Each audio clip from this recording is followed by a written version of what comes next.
What's up guys, BTBS here. Sorry, I just need this experience. Lovely, 20 levels. Yes, you join me back on Feed the Beast after about 4 days of not recording, sorry. Like I said, I had a big backlog of footage. In fact, I'm filming this when England is getting all its snow. That's how far, that's what, about 11 days ago, I'm guessing. Going by the day this will probably go up 11. I have no idea. I literally have no idea when this is going up. But yeah, you see me down here mining for some obsidian, and you may notice a couple of things. I have a different armor value than I normally do. I'm walking straight out of here. I have a blue thing called a portable hole. Oh, I've got so much to show you guys. Now, I didn't do anything too major off camera, but there was a couple of things I couldn't resist doing. And one of those was switching out some armour. So I'm now wearing these boots of the Traveller, which, if you don't remember, come from Thorncraft. And without a jetpack on, I can jump 3 blocks high.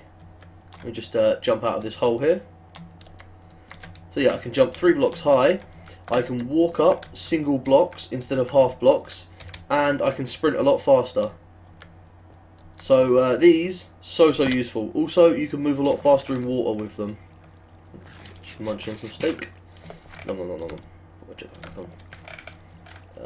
Right, what else have I been doing? I have been doing grinding, just because I'm looking for some half-decent equipment, and it's not always a better idea to go for the machinery or tools. And what I thought of was my bow here, the one that was broken. I fixed that up, and it was quite expensive. It was about 39 levels to fix it, I think. 39, might have been 40 levels, I don't know, I can't remember. It was expensive as all balls to fix though. And once I fixed it, I decided that I didn't want it to break. So I went and done some book enchanting, and I think that's enough obsidian for now. Let's just jump out of here. So yeah, I went and did some book enchanting, and one of the books that I was looking for I got was Unbreaking 3. And if you don't know, vanilla Minecraft mechanic, you can enchant books, level 30, best idea, you're going to get a random enchant of one of the types. So, you know, you could get a sword or a bow enchant or anything pretty much. But Unbreaking 3 can now be applied to everything, pretty much. Pretty much everything you can enchant can have Unbreaking 3 on it now. And it is very useful. I plan on making a lovely set of armour. In fact, I have a second set of these Boots of the Travellers ready.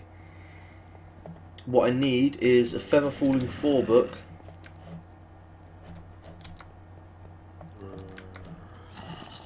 Is there a cave just over here? Oh, just over there. Oh, yeah, that's the portable hole. The lovely Thorncraft item, which allows you to make holes. So as you can see, make a hole.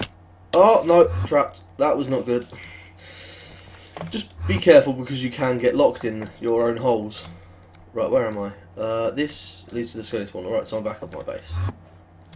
Oh, it's out of charge.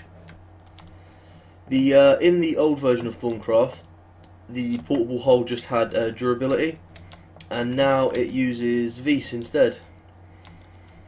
So I'm just going to have to go over and charge it back up to be able to use it again. What I'm going to do is probably, in fact I'll do it right now. I'm going to take one of the silver saplings from the silverwood trees, I think they are. I mean, look, I can just pretty much run up most of this hill because of these boots. Oh, it's fantastic. Right, I should start charging now. Yeah, there we go. I found a couple of dungeons by accident as well. Like, this marks one of them. I was just running around here when I first created this, just portable holding loads of stuff, and I found that dungeon there, and there's one right here as well. There. Yeah, there's one right here as well. It's a great laugh, accidentally finding dungeons. But yeah, let's go up to my platform and take one of those silverwood saplings. Because these silverwood trees, like I said, I did a little bit of testing in creative. I forgot. I made some discovery. Lots and lots of discovery. Let me take my goggles of reviewing here. Now, these the flux filters, which you can put on your cauldrons or your crucibles. When you do a operation in there and you've got leftover essentia, they get split into these. Each of these holds 16 essentia. You can use glass files like this, and all you have to do is right click and it takes 8 and gives you a glass file of that type. This can be thrown straight into a crucible or a research table, just like bang, and it gives you 8 of that. So that's one use for them. But another use is with these warded jars, you can actually fill them with the essentia. So I did a little bit of farming just to get the ones I wanted. So we have Visum, Bind, Cognito, Meat, Metal, Vacuous, Rock. Basically just all the ones I generally use. And I just thought, hey, let's just stick them in some jars. And the best thing is, when you activate this... Oh, did I not bring the leather over? No, I didn't. When you use the infusion altar from, like here, it will pull the essentia from here into the altar, and you'll see particles flowing through the air. So I never need to worry about actually throwing stuff in, as long as I've got the essentia sitting in the jars over here. So useful. So did I actually... Yes, there's the silverwood saplings. Let's take one of those. Oh yeah, I got a sword with Vorpal on it. So I has loads of heads now. Right. In fact, let's get out of here the more classy way. Yeah, let's be classy about this. Oh yeah. That's right. That's what I consider to be classy. Oh, I still have my goggles on. I don't need my goggles on. Actually, I'll keep them with me because I'm going to be doing the silverwood thing. But basically, for some reason, there is no aura node within a very, very big distance of my house. Like, the closest one is over here, and I have to get past, like, this point here. Just, use some durability on it. I have to get to it's literally this block where these two are. Along this line I have to get to before that one will start charging it up. Which is a bit annoying, so, you know, I'm going to go and create my own. Because when these silverwood trees spawn, like I said, I did a bit of testing in creative. Yes, I did some tasting in creative. When these silverwood trees spawn, they spawn a small aura node inside them, and it's usually about a 30 to 50 power. So as you can see, the one we've got over there is like a medium-sized one, and that's like 262. Oh, it's growing, I think. I'm not sure if that's good or not, but it's definitely growing. Right. There you go, just a visual glitch there. Same with that. So, what else have I been doing? I made a chest full of jetpacks. A barrel full of jetpacks. Basically, I got sick of dying. Every time I died, I'd have to make a new jetpack and go out and find my crap. And that was just happening too much. Let me just clear up some of my waypoints here. Because as you can see, I have way too many. So, yes, remove. I want to remove you, and you. Remove. There we go. So yeah, I made a jetpack box. I have a new enchanting table up here because I moved my old one down there into my skelly grinder. Got myself an anvil up here and got some enchanted books. Like I said, I have the feather falling I'm after, but first thing I want to do is put the unbreaking on this infinity bow, and it should cost 20 levels. Yep. So that's a power 4, punch 2, infinity 1, flame 1, unbreaking 3 bow. Oh god, that's loud. Oh, I don't know if that was loud for you, but that was very piercing in my ears. So I have a new item here as well called a Destructo Pack. I had absolutely no idea what it did. I honestly thought it might have been something like a destruction catalyst from Thorncraft. Not Thorncraft. From Equivalent Exchange. Now, personally, do not like. I do not like Equivalent Exchange, so we're just going to leave this here and hope that it grows soon. You can't bone meal them, you have to let them grow naturally. So yeah, I don't like Thorncraft, I'm not a big fan. Not Thorncraft, Equivalent Exchange, I'm not a big fan of it. Ooh. Goodbye half the house. But what I do like is one of the items in there called Destruction Catalyst, and this, it looks a little bit like this. And what you'd do with that is you'd go up to a wall and you'd like punch it and it'd like, destroy a huge area. But no, this, as you can see, I'm just bring up the recipe here. Very simply made, few advanced circuits, some refined iron and a lava bucket or some aluminium. And basically what it does is you right click it and anything you drop in there is deleted straight away. So you don't have to worry about dropping stuff on the floor and lagging yourself out. And I mean, it's just nice to have on you, really. It doesn't take up much room, it's only one space. I can deal with one space gone. Especially when I've got so many other things missing. So let's grab some smooth stone, because there's another mod I want to get into quickly. So here we have some vile dust. You get vile dust by cooking sandstone. No, sorry, soul sand. And then I need some. Oh, by the way, I now have so many, like so much iron. I had to form them into blocks to save room in my invis. Yeah.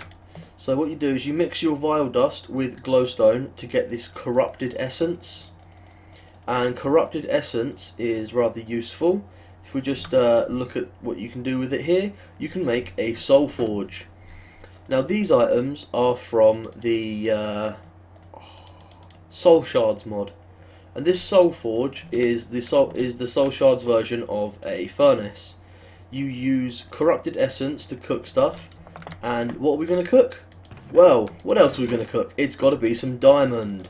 So I'm not sure how many you need to cook. Let's just stick one in and see if that works. Yeah, that looks like it's working. Any idea how long it's going to take?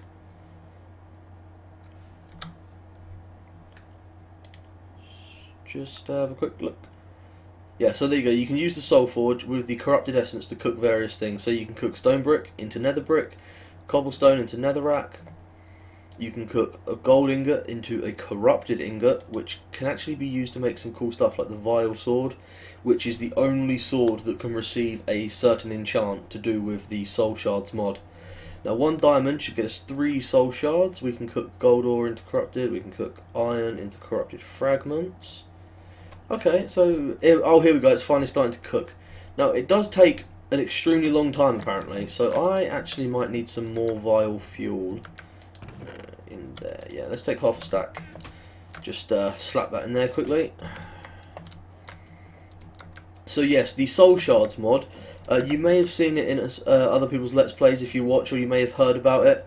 It's what you, it's basically a way of making spawners, and right, there's a lot to do, but basically once you cook this diamond you get a soul shard, 3 soul shards. Now what you do, you put the soul shard on your hotbar. The first monster you kill becomes the target monster for that gem. So if I put it on my hotbar and killed a skeleton, it would become a skeleton soul shard. And what it does is when you kill a monster, it absorbs their soul.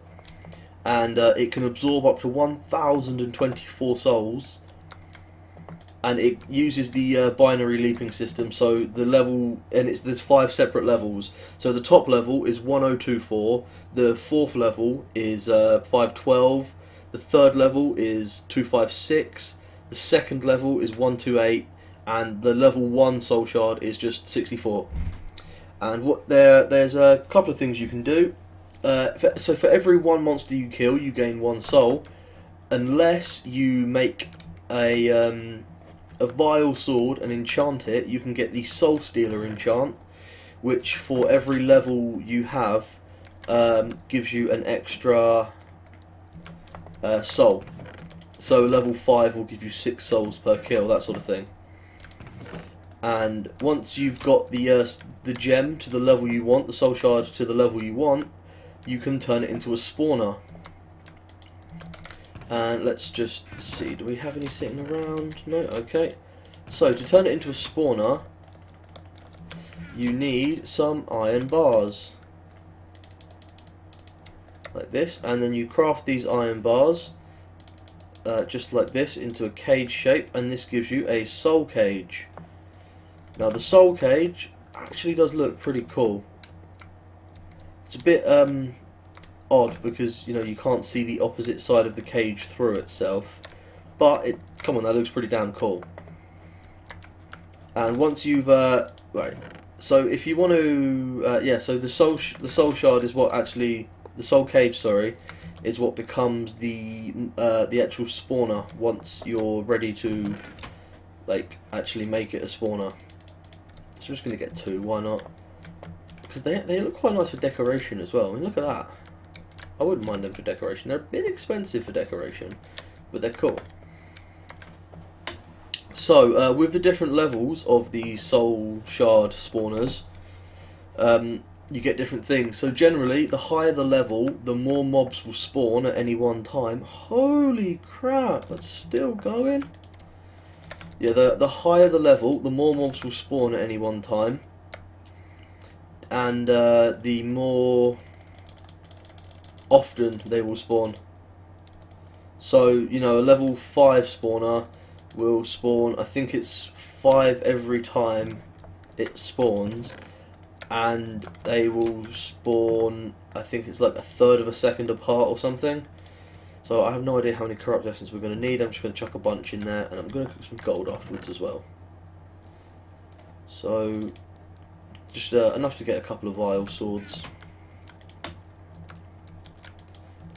Right, and the very, very high level spawners, like the level 5s, actually don't have a player detection range, so you can activate them from like, well, they're just constantly active. Is one of them, is that a skelly walking into a cactus? That's what it sounds like. Yes, they don't actually have a player detection range, so they're activated permanently from any distance. Fuck you, Thorncraft zombie. And they can be controlled by redstone as well, so you can turn them off with a lever. And I am going to use a couple of things in conjunction with each other. One, I have a lot of spawners around, and what you can do with spawners, instead of getting 1 soul for killing everything, so say I wanted a zombie grinder at level 5, I'd have to kill 1024 zombies. Instead of doing that, if you right click on a spawner with the soul shard, it will gain 200 souls of that type. So yeah, I've got like 2 zombie dungeons right over there. I've got a zombie and a skelly dungeon there. I know where there's about 9 other spawners. I can make a level 5 very, very quickly. And the other thing is, for those of you who don't know the vanilla Minecraft mechanic, a skeleton spawner in the Nether will 90% of the time spawn wither skeletons.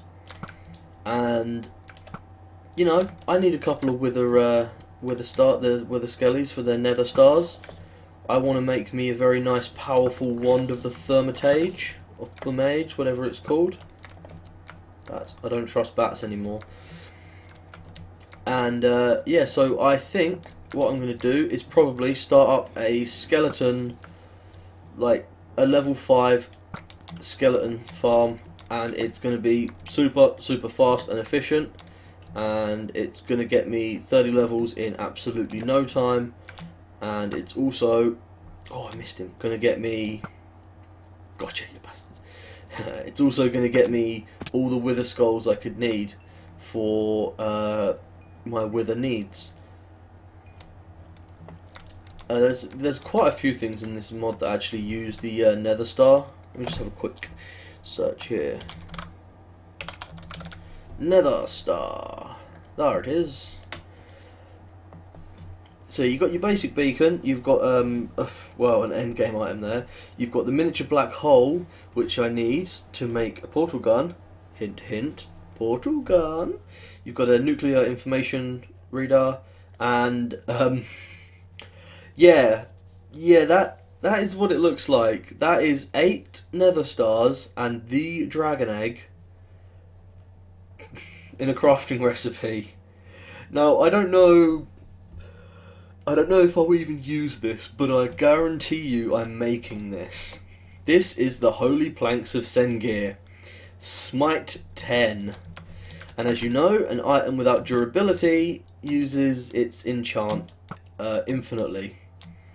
So that is basically a one-hitter for zombies and skeletons, and it will last forever. But, of course, if you place it down, if you place it down, it will lose its enchant.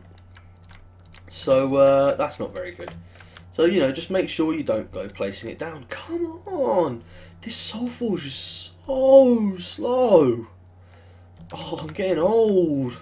Look at me, I'm all skin and bones. I'm all bones. Oh, come on. Give me a sec, guys. You know what, while I'm waiting for the Soulforge to finish here, I'll show you another couple of things. Let's see, cactus farm, netherwort farm, nothing interesting there. These saplings. Does anybody recognise these? I generally call these weed saplings because, I mean, come on, look at them. But these are red power rubber tree saplings.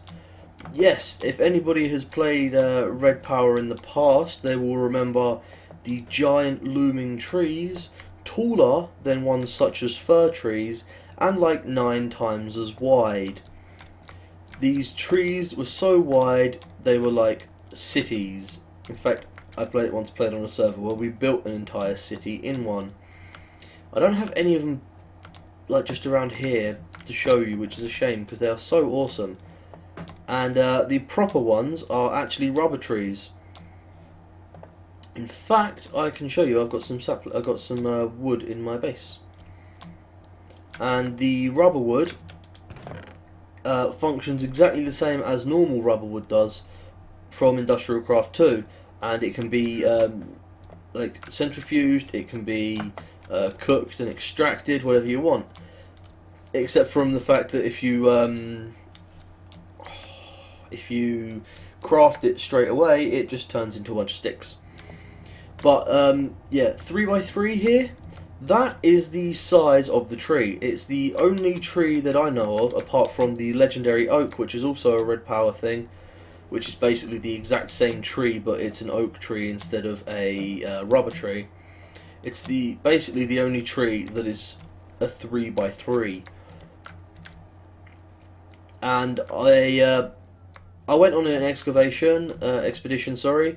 What was it? 5,000 blocks to the west, and I found, like, just randomly, I came across a couple of rubber tree leaves because they have very, very distinctive leaves. I came across a couple of them, and I was like, "Ooh, I know what these are." And I just started going for it, and before I knew it, I had found a jungle with almost like 100, maybe? I have no idea actually, I can't remember how many there were. There was too many, let's put it that way. So, what I'm going to do... Oh, hang on. I did punch my Zycraft earlier.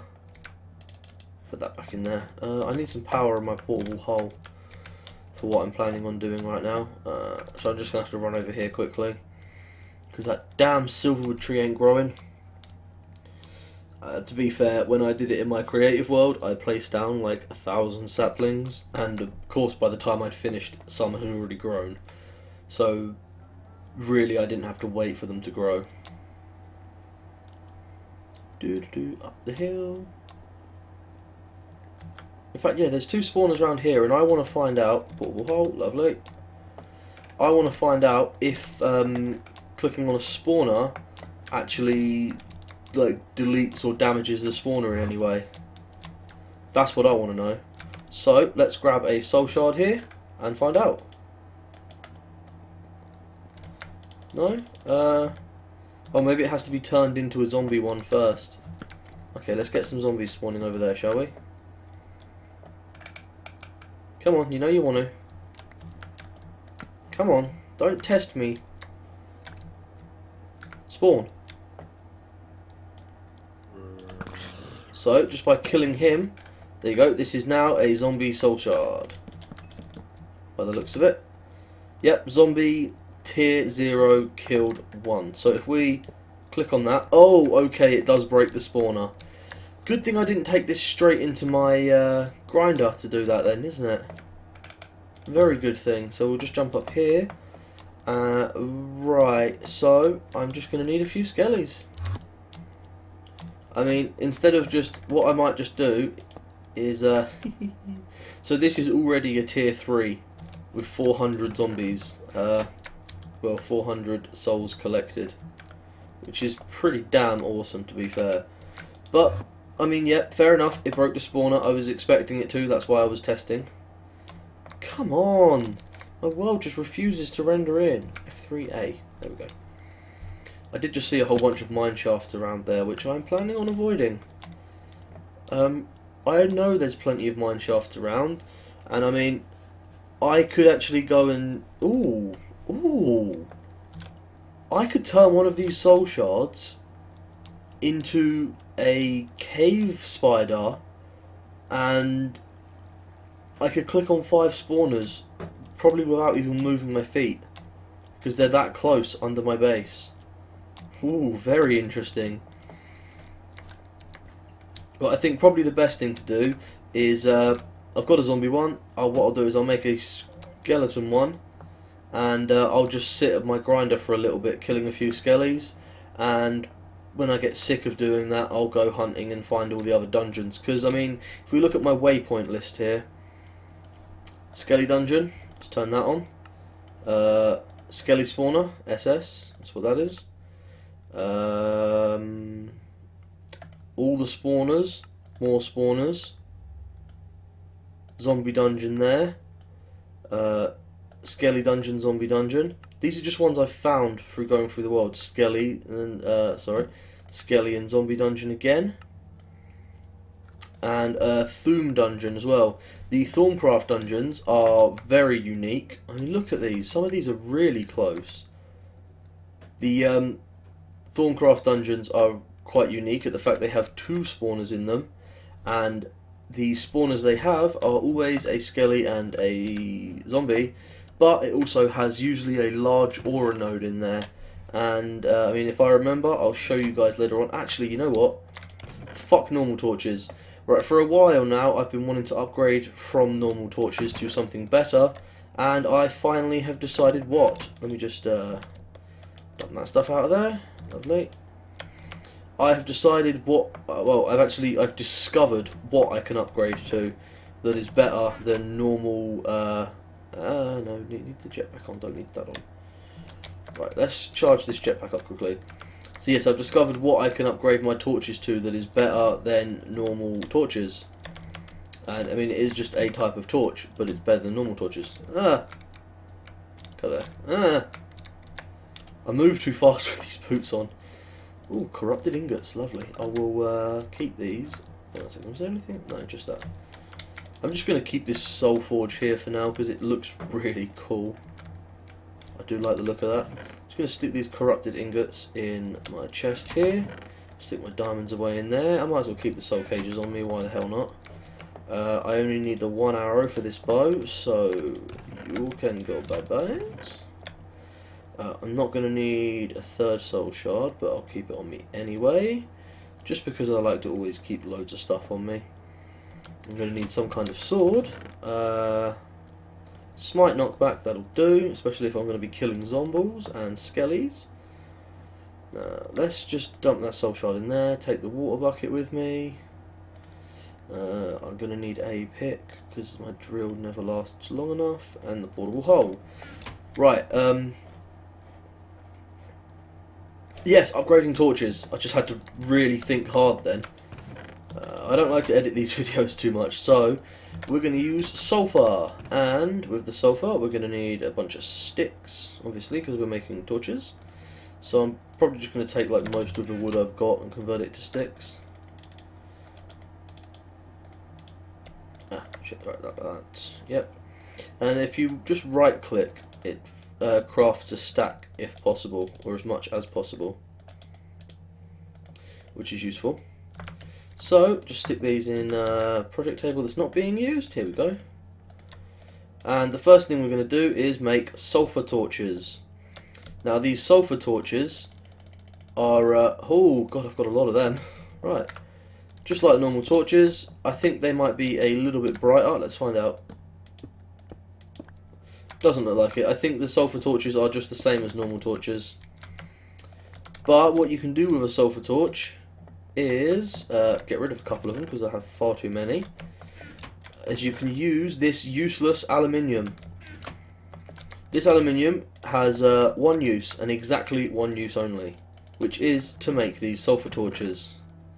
So in fact, let me just chuck some stuff on the floor here so that I can do this, because I want to take these out as well. So just uncraft a few of these and just straight mix them. So one aluminium with one sulfur torch gives you an aluminium torch. The aluminium torches are in fact brighter than normal torches.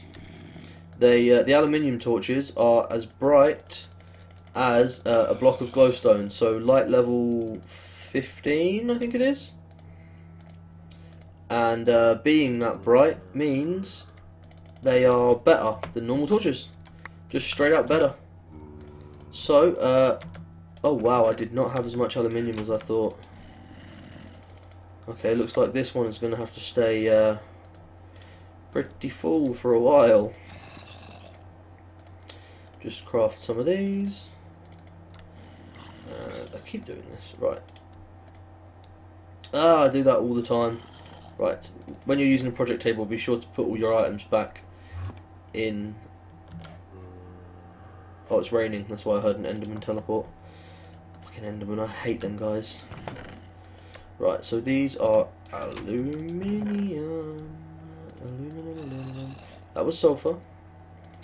So I'm just going to store my aluminium torches in here for now. That's a sulfur torch. That's sulfur. These are sulfur. The problem is they look literally exactly the same, so it's so hard to tell. So we're going to dump the sulfur torches in there, and we're going to take the aluminium torches with us. Right, sorry about this guys. This episode has run far too long, so I'm going to have to cut it up into 2 parts. So check back tomorrow for the second part, but it'll be called a new episode. Oh, sorry about this. Anyway, thanks for watching. I hope you enjoyed the video. Peace out. Bye.